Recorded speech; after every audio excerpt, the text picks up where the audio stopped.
18 ವರ್ಷಗಳ ತಪಸ್ಸು, 18 ವರ್ಷಗಳ ಕಾತರ, 18 ವರ್ಷಗಳ ಕನಸು, 18 ವರ್ಷಗಳ ವನವಾಸ ಈ ಬಾರಿ ಆರ್‌ಸಿಬಿ ಐಪಿಎಲ್ ಟ್ರೋಫಿಯನ್ನ ಗೆಲ್ಲೋ ಮೂಲಕ ನನಸಾಗಿತ್ತು. ಆರ್‌ಸಿಬಿ ಚೊಚ್ಚಲ ಟ್ರೋಫಿಯನ್ನ ಗೆಲ್ತಾ ಇದ್ದಂತೆ ಎಲ್ಲೆಡೆ ಸಡಗರ ಸಂಭ್ರಮ ಮುಗಿಲು ಮುಟ್ಟಿತ್ತು. ಆದ್ರೆ ಆ ಸಡಗರ ಸಂಭ್ರಮ ಎಲ್ಲವೂ ಕೂಡ ಕಪ್ ಗೆದ್ದು 24 ಗಂಟೆ ಕಳೆಯೋದ್ರ ಒಳಗಡೆ ಕಣ್ಮರೆಯಾಗಿದೆ. ಹೌದು, ಆರ್‌ಸಿಬಿ ಕಪ್ ಗೆದ್ದ ಖುಷಿಯಲ್ಲಿದ್ದಂತಹ ಅಭಿಮಾನಿಗಳ ಸಡಗರ ಸಂಭ್ರಮಕ್ಕೆ 11 ಮಂದಿಯ ಸಾವು ಸೂತಕದ ಛಾಯೆ ಆವರಿಸುವಂತೆ ಮಾಡಿದೆ. ಇವತ್ತು ಆರ್‌ಸಿಬಿ ಕಪ್ ಗೆದ್ದ ಹಿನ್ನೆಲೆಯಲ್ಲಿ ಚಿನ್ನಸ್ವಾಮಿ ಸ್ಟೇಡಿಯಂನಲ್ಲಿ ಫ್ಯಾನ್ಸ್ ಮೀಟ್ ಕಾರ್ಯಕ್ರಮವನ್ನು ಆಯೋಜನೆ ಮಾಡಲಾಗಿತ್ತು. ಅದಕ್ಕೂ ಮುನ್ನ ವಿಧಾನಸೌಧದಲ್ಲಿ ಆರ್‌ಸಿಬಿ ಟೀಮ್ ಮ್ಯಾನೇಜ್ಮೆಂಟ್ ಮತ್ತು ಆರ್‌ಸಿಬಿ ಆಟಗಾರರಿಗೆ ಸರ್ಕಾರದ ವತಿಯಿಂದ ಅಭಿನಂದನಾ ಕಾರ್ಯಕ್ರಮವನ್ನು ಆಯೋಜನೆ ಮಾಡಲಾಗಿತ್ತು. ಇದೇ ವೇಳೆ ಚಿನ್ನಸ್ವಾಮಿ ಸ್ಟೇಡಿಯಂನಲ್ಲಿ ಅಪಾರ ಸಂಖ್ಯೆಯಲ್ಲಿ ಸೇರಿದಂತಹ ಅಭಿಮಾನಿಗಳ ನಡುವೆ ತಳ್ಳಾಟ ನೂಕಾಟ ಉಂಟಾಗಿ ಕಾಲ್ತುಳಿತ ಸಂಭವಿಸಿದೆ.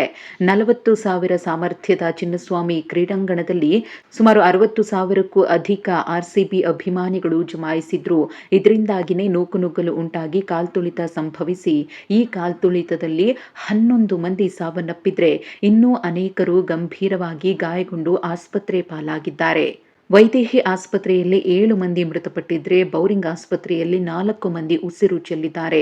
ಸಂಭ್ರಮಾಚರಣೆಯ ಮನೆಯಲ್ಲಿ ಇದೀಗ ಸೂತಕದ ಛಾಯೆ ಆವರಿಸಿದೆ. ತಮ್ಮವರನ್ನ ಕಳೆದುಕೊಂಡಂತಹ ಕುಟುಂಬಸ್ಥರು ಕಣ್ಣೀರಿನಲ್ಲಿ ಕೈ ತೊಳೆಯುವಂತಾಗಿದೆ. ಇನ್ನು ಈ ಅವಘಡಕ್ಕೆ ಪ್ರಮುಖವಾಗಿ ಕಾರಣ ಏನಪ್ಪಾ ಅಂದ್ರೆ ಸದ್ಯಕ್ಕೆ ಎಲ್ಲರೂ ಕೂಡ ಸರ್ಕಾರವನ್ನೇ ಹೊಣೆಯನ್ನಾಗಿ ಮಾಡ್ತಿದ್ದಾರೆ. ನಿನ್ನೆ ರಾತ್ರಿಯಷ್ಟೇ ಆರ್‌ಸಿಬಿ ಕಪ್ ಅನ್ನ ಗೆದ್ದಿದೆ. ತರಾತುರಿಯಲ್ಲಿ ಈ ಸೆಲೆಬ್ರೇಷನ್ಗೆ ಸರ್ಕಾರ ಯಾಕೆ ನಿರ್ಧಾರವನ್ನ ತೆಗೆದುಕೊಳ್ತು? ಒಂದು ವೇಳೆ ನಿರ್ಧಾರವನ್ನ ತೆಗೆದುಕೊಂಡಿದ್ರೂ ಕೂಡ ವ್ಯವಸ್ಥೆಯನ್ನಾದ್ರೂ ತಯಾರಿಗಳನ್ನಾದ್ರೂ ಸರಿಯಾಗಿ ಮಾಡಿಕೊಂಡಿರಬೇಕಿತ್ತು. ಆದರೆ ಸರ್ಕಾರ ಇಲ್ಲಿ ಸರಿಯಾದ ವ್ಯವಸ್ಥೆಯನ್ನ, ಭದ್ರತೆಯನ್ನ ಮತ್ತು ಬರುವಂತಹ ಕ್ರೌಡ್ ಅನ್ನ ಕಂಟ್ರೋಲ್ ಮಾಡೋದಕ್ಕೆ ಬೇಕಾದಂತಹ ಕ್ರಮಗಳನ್ನು ತೆಗೆದುಕೊಳ್ಳದೆ ನಿರ್ಲಕ್ಷ್ಯವನ್ನ ವಹಿಸಿದೆ ಅಂತ ಹೇಳಿ ವಿಪಕ್ಷಗಳು ಸೇರಿದಂತೆ ಅನೇಕ ಮಂದಿ ಆರೋಪಿಸುತ್ತಿದ್ದಾರೆ.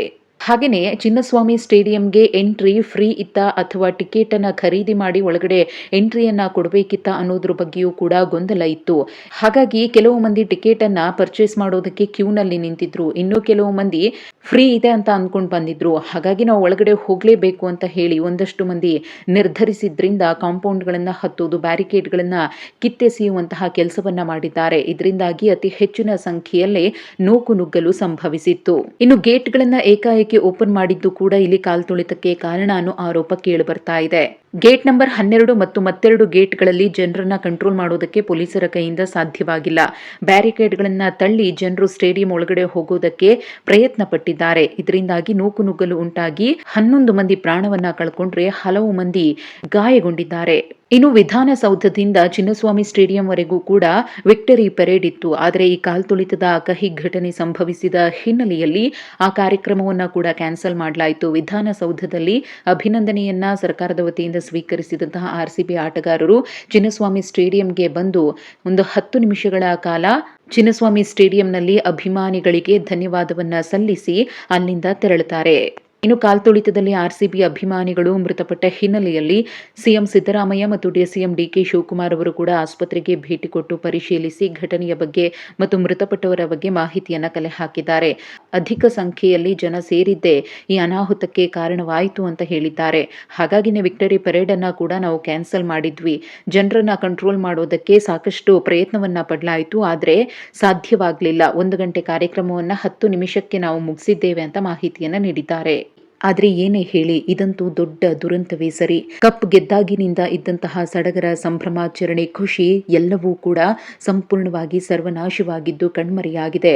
18 ವರ್ಷಗಳ ನಂತರ ಕಪ್ ಎತ್ತಿ ಹಿಡಿದಂತಹ ಆರ್‌ಸಿಬಿ ಆಟಗಾರರು ಮತ್ತು ಮ್ಯಾನೇಜ್ಮೆಂಟ್ಗೂ ಕೂಡ ಇದು ದೊಡ್ಡ ಆಘಾತವನ್ನೇ ನೀಡಿದ್ದು 18 ವರ್ಷಗಳ ನಂತರದ ಗೆಲುವನ್ನ ಅಭಿಮಾನಿಗಳ ಜೊತೆಗೆ ಸಂಭ್ರಮಿಸಬೇಕು ಅಂತ ಬಂದಂತಹ ಆರ್‌ಸಿಬಿ ತಂಡ ನೋವಿನಲ್ಲಿ ವಾಪಸ್ ತೆರಳುವಂತಾಗಿದೆ. ಆದರೆ ಇಲ್ಲಿ ಒಂದು ಮಾತನ್ನ ಹೇಳಲೇಬೇಕು. ಏನೇ ಇರಲಿ ಅದು ಅತಿಯಾಗಬಾರ್ದು. ಅತಿಯಾದ್ರೆ ಅಮೃತವೂ ಕೂಡ ವಿಷ.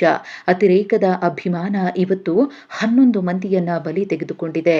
ಇಲ್ಲಿ ಮೃತಪಟ್ಟವರು ಮತ್ತು ಗಾಯಗೊಂಡವರ ಪೈಕಿ ಎಷ್ಟೋ ಮಂದಿ ತಮ್ಮದಲ್ಲದ ತಪ್ಪಿಗೆ ಉಸಿರು ಚೆಲ್ಲುವಂತಾಗಿದೆ. ಕೆಲವರ ಉದ್ದಟತನ ಮತ್ತು ಅತಿರೇಕದ ವರ್ತನೆಯೇ ಇವತ್ತು ಈ ಘಟನೆಗೆ ಕಾರಣಗಳಲ್ಲಿ ಒಂದು ಅಂತಾನು ಹೇಳಬಹುದು.